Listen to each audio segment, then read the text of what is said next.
absolutely honored to be here. I can't even tell you. And what's interesting is that sitting at just the two tables that I was at, literally my tables could teach my talk, I'm finding.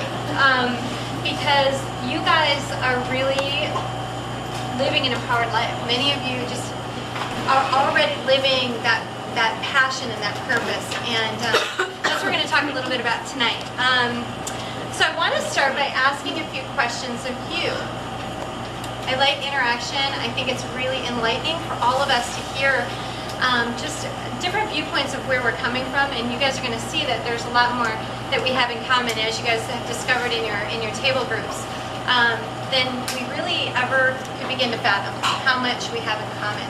And so what I want you to do is I want you to think for a moment, and I want you to wait to respond and be as honest as you can be, really fully transparent. And obviously we don't have a problem with that in this group. At least at my two tables, there was nothing but honesty and transparency going on.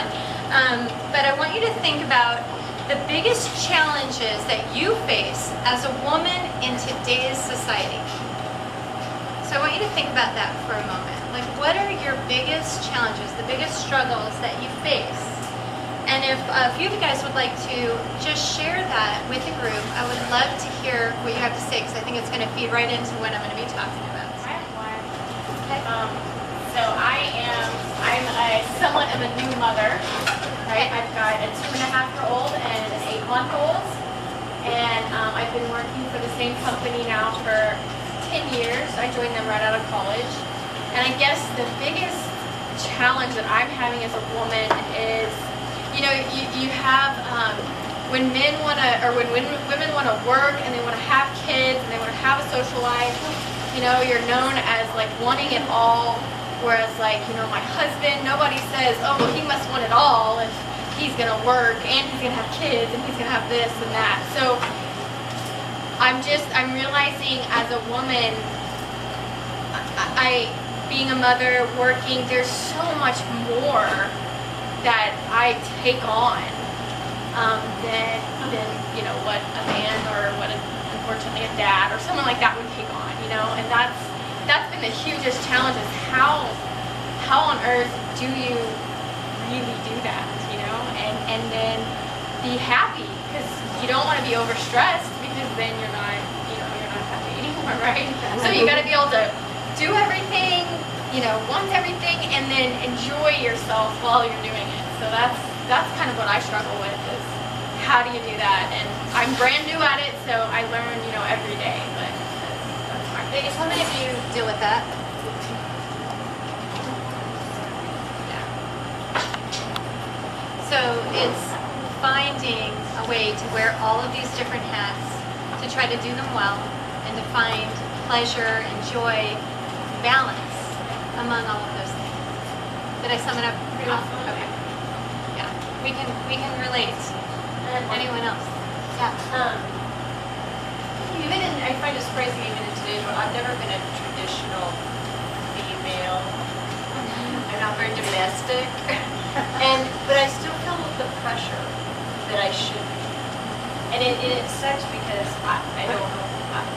I don't know. And I don't really want to be. I don't want to be the perfect cook and decorator, and that's not who I am. But I feel like even at my age, I feel like, okay, I got to just give it and do it, because I still feel that pressure. It's funny, I was going to kind of blend these two. I was thinking about Stephanie, where she is in her life. And you kind of blend these two. It's like, so we don't want to do that. So let's fast forward your life about 20, 25 years. And so how do you really make yourself truly authentic? I don't want to pretend I'm anybody that I don't want to be. I don't want to put those roles or masks on. I just want to be really real and raw and honest with people. I think that's what I just wanted to do, the no drama. I just wanted to be the no gossip. I just wanted to say, this is who I am. This is who we are. Why can't we be that as women to each other? Why do we have to put these roles and masks and just be raw and real? Be authentic, and be has talks that get to know each other. So, and drop all that stuff. Why do we have to be decorated perfect? Try to be perfect. We're not perfect. We can't be all that empowered women and be true to That's ourselves. exactly what we're going to talk about. Thank you. So, go ahead. I'm sorry. I just want, from a little bit older point of view, I was not really a typical domestic woman, and I still work. And I was very driven when I was younger, but now I have a little bit different perspective. And I think that there's a lot of value in if, rather than waiting until you're older to realize it, if when you're younger you can choose the best of what you have. You may not want to do it all because you're stretching yourself thin and you can make yourself unhappy. Rather, choose the best and the most effective place to put your energies and be happy with that. And it doesn't really matter what people think. But rather than stretching yourself too thin, choose your battles. Well, let's think about what the word empower means. Okay, so when we're talking about what it means to live an empowered life, to feel empowered, to live this life with passion and purpose, what does the word mean? I'm kind of a linguist. I like to look at words and what they mean. And the word empower means to give or delegate power or authority to authorize, to give ability to enable or permit, to equip or supply with ability. Okay? So thinking about this definition, and this time you can go ahead and keep your answers to yourself, where do you think your power comes from? Somebody or something is equipping us and supplying us with power. That's what empower means. So where does our power come from? Right? So the question is then, do you believe that you're empowered by a power greater than you? Okay, for some of us, the answer is yes. For me, it is. For me, I believe that my power comes from a source greater than me that fills me with power, and then from that power source, I am propelled forward. Okay? But the question for each of you really is, where is your power coming from? Because that's going to make all the difference in whether or not you're connected to that power source and whether or not you're living an empowered life. Okay? So, more specifically, do you believe that you've been equipped and supplied with innate abilities unique to you? Okay? Unique to you, that then provide you with a purpose that you're destined to live. Okay? Only you can fill that role. Only you have the unique combination of special gifts, okay, to fulfill a specific purpose that you were designed for. Would anybody agree with that? Do you believe that? Yeah? Believe it? Okay, awesome. Well, the problem is that because we're human and we live in society, right? We live in the world, okay? We tend to get our view of empowerment a little messed up, okay? We start to get a distorted view of what it means to live an empowered life. And so what happens is we develop what I call a worldview, which is where we start to kind of see the world from the outside in, okay? I'm going to give you a visual because I'm a very visual person. I like props. That little funnel right here, okay? And so, for a moment, take a look at this funnel, and I want you to envision, okay, that the world, and the world could be anything. It could be our parents, our friends, our peer groups, it could be our husband, whatever. Okay, there's this world of influences, okay, that pour in their values, their expectations, okay, of what we're supposed to be, what we're supposed to look like, what we're supposed to do, roles we're supposed to play, okay. It pours into this funnel through the top, okay, and the net result at the bottom, notice it's very narrow, is our self-worth, our self-concept, our value. Worldview thinking does that to us. So what happens is all of this stuff funnels in all these different influences, okay? And the next thing you know, the weight of the world coming through a very tiny hole. Is the pressure big or small when you've got a narrow hole at the bottom? Does anybody know physics at all? Imagine your shoulders right about here. What happens? What happens? You guys ever felt like the weight of the world was on your shoulders? Have you ever felt like these pressures that we are facing are overwhelming, are weighty, are heavy?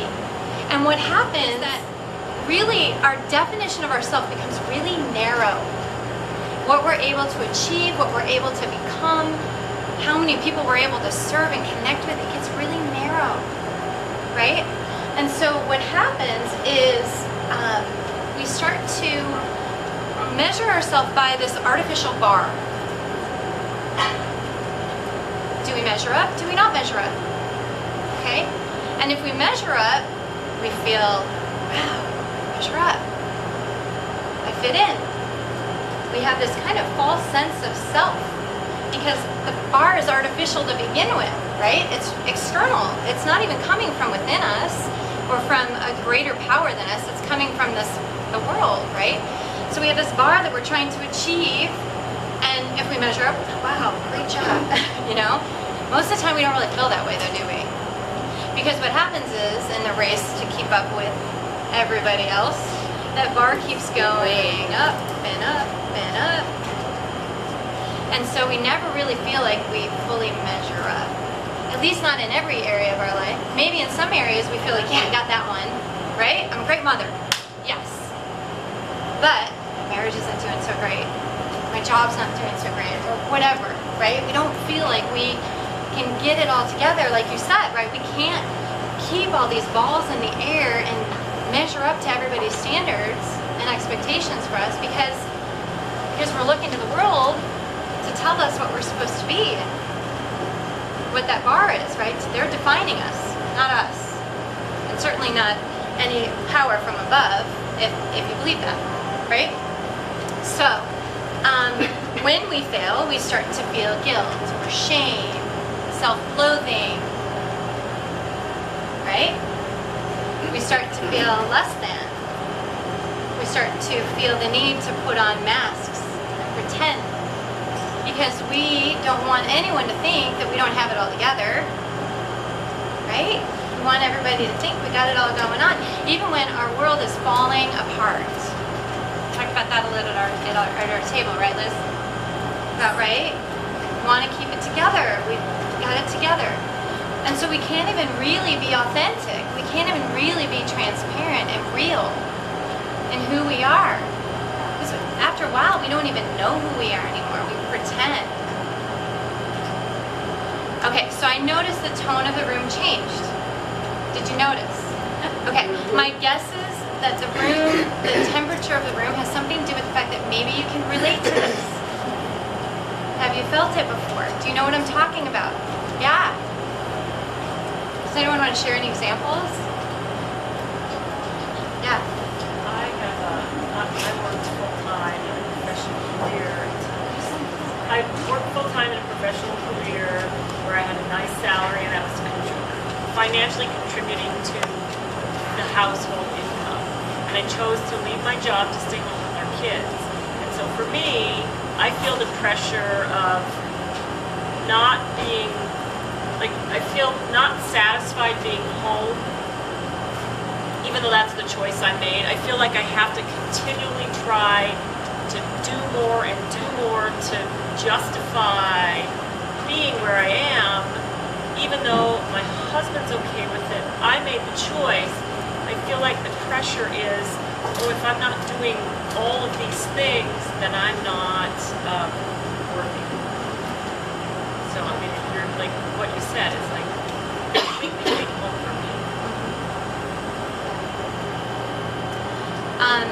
Share a little personal example of my own. Normally I talk about my career shift out of the business world into being self-employed and going into ministry because people think it's ridiculous and I'm crazy and I can't believe you're doing that and you gave up all that money. But today I want to talk to you about something that's really, really real to me and very present because I just gave an interview about body image. And when I was young, I developed an eating disorder. really serious eating disorder that I know people who are still struggling with today at my age, who will probably die young from. And what I didn't realize at the time was that I was looking to the world to define what my body should look like. And I had a very distorted view of my own body to go along with it. Okay, so not living in reality, looking in a mirror, seeing something different than what the rest of the world is seeing, but still thinking that's what the world's seeing, and somehow I need to look a certain way. I was a diver, a springboard diver. I don't know if you guys are familiar with divers, but very much like gymnasts or anyone who figure skates or anything like that. It's a very body conscious sport, like dancing. You're not just being judged on the way you execute the dive, you're being judged by the way you look. And so I was in a sport that really predisposed me. I already had some issues going in, and you get this two together and whammo, right? By the time I was 15, I bounced between anorexia and bulimia for about almost 6 years. And thankfully, really by God's strength, I was able to overcome that.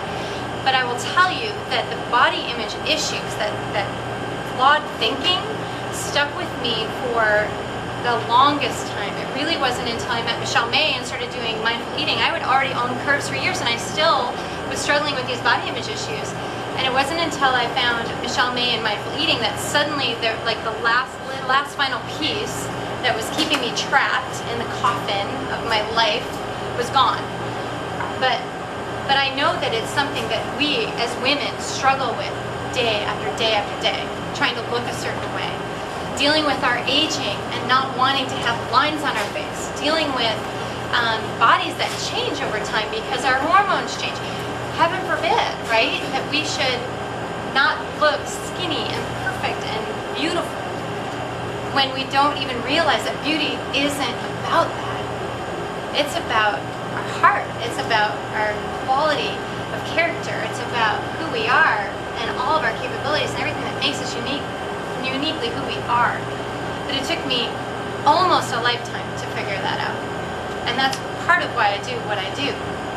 So, is there hope? Yes, there's hope.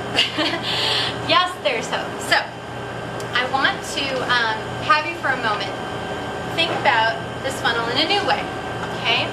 So, the truth is that we are inherently empowered, okay?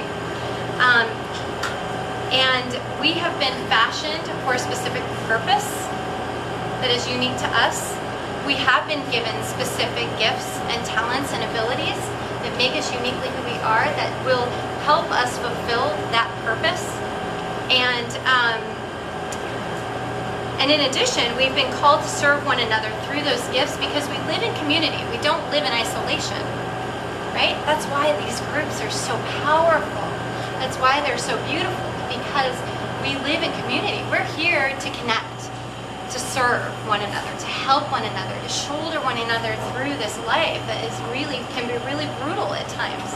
So it really begins with moving from that worldview, okay, the funnel, the world, okay, really shifting into an empowered way of thinking, which really turns us upside down. Okay, we don't want to have the world dictating who we are or what we should be and whether or not we're worthy, whether or not we're capable. We're in charge, right? When we start to look at the world, realizing, okay, there's a source of my power, there's a source there's a source that gives me the gifts, the talents, the abilities, the power that I have, the fuel that I run on, so to speak, right? And we connect directly to that source and we start to identify who we are. We start to get a strong sense of who we are, what we were fashioned for, what our purpose is, and we start to get clear on that. What about the possibilities at the bottom? What happens? They're Endless. Endless. If I kept drawing this out, it would never end. Okay? The possibilities are endless. When we are centered. I call it a plumb line. Okay? So it's like this plumb line. If you've ever looked at a chiropractor and they try to look at your spine to determine if you're in line, okay? They take like a plumb line, and the plumb line has a weight, and they start to look at your spine, and where is it curving, and where are you not aligned? Where are you not straight, okay? It's the same kind of idea. What's our plumb line? What's our source of power, and where's that center for us that's gonna keep us in line?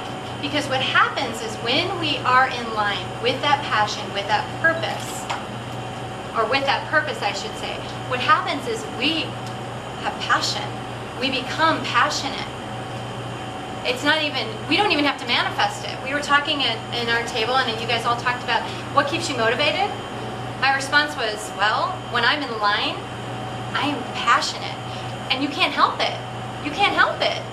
Nothing is going to slow you down. Nothing is going to get in your way. As long as you don't do this, because when the world starts to influence, then we get all tripped up, right? But when we say, no, here's my plumb line. This is who I'm destined to be. This is my purpose. This is my calling. This is where I'm supposed to be. And you stay in line, nothing is going to shake you. Nothing is going to shift you. Nothing is going to shake you up, right? And then the possibilities at the bottom are endless. And so there's no weight of the world anymore, because the world's not dictating anything. And what about the burden at the bottom? Is it weighty? You guys know physics, right? Okay. The weight of this, is there weight at the bottom? No. And I know this sounds really simple, like I'm oversimplifying. I'm using a little, doubler funnel. But the reality is there's truth to this, you guys. There's truth to it. And this is just an illustration of how we can start to live that empowered life. It comes from that plumb line. It comes from that center. It comes from being connected and tapped into the source of our power, knowing who we are, staying true to that, not living a lie, not having one face one place, one face another, okay? Not wearing those masks, taking them off, allowing ourselves to be transparent, accepting ourselves. And that gives us, by the way, the ability to really accept everybody else. When we can accept ourselves, we're not judgmental of other people, because we get it. We get that they're living their purpose and their passion and they're in line, and good for you. And it may be totally different than me, and that's okay. We don't have expectations for other people. We don't try to get them to fit the mold and wear the clothes we wear and drive the car we drive and be like us, right? There's no more pressure. There's no more, it's you're uniquely you and I'm uniquely me, and I can appreciate everything that you are, Jenny, right? Can you see the possibilities? Yeah. The problem is we keep looking to the world. We keep coming back to that, what do you expect of me? What do you expect of me? And the reality is that when we're in line, all that becomes kind of noise. It's just noise. It's background noise. It's like, it becomes far less relevant. Does that make sense? So, the key is changing our thinking, right? We have this little acronym that we use when I teach mindful eating, and it's called TFAR, T-F-A-R. Thoughts, feelings, actions, results, okay? And it's shown kind of in a circular formation. So the thoughts that we have lead to feelings that we have, lead to actions that we do, lead to certain results, right? Which then refuels our thinking. It validates our thinking, right? It keeps that process rolling. When those thoughts are flawed, we end up with messed up results, right? So in that model then, to begin this process, and I could talk about this for days, and I have, because I teach an empowered living retreat, I'm just going to simplify it. You start with a thought that you know that you were fashioned for a purpose. I know that I was fashioned for a purpose that is unique to me, and that I have been given gifts and abilities that will fulfill that purpose. Thought, okay? Feeling. The feeling is, I feel empowered, right? I feel empowered to fulfill my destiny, to live in line with that purpose, and I feel passionate about it because I'm in line. the action then is acting as if you can't fail. Because when you're living in line with your purpose, you can't fail. If we mess up, it's really just a correction. It's a teaching opportunity. It's a moment where we grow and we learn. It's an opportunity. It's not even a mess up, right? It changes the way we see everything. And then the result is, well, we live that fully empowered life that we were called to live. Here's your result, which continues the process spiraling in a positive direction. So tonight I just want to end by reading you some inspiration. It's a quote that I love. You guys have probably all heard it before, and if you haven't, I'm so glad that you're going to hear it for the first time. By Marianne Williamson, and it was spoken by Nelson Mandela during his inauguration. So you already probably know what it is. Our deepest fear is not that we're inadequate. Our deepest fear is that we are powerful beyond measure. It is our light, not our darkness, that most frightens us.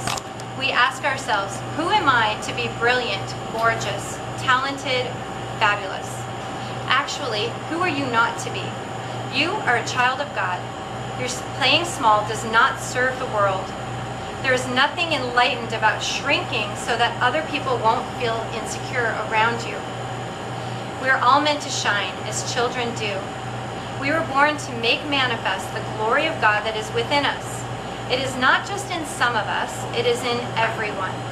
And as we let our own light shine, we unconsciously give other people permission to do the same. As we are liberated from our own fear, our presence automatically liberates others.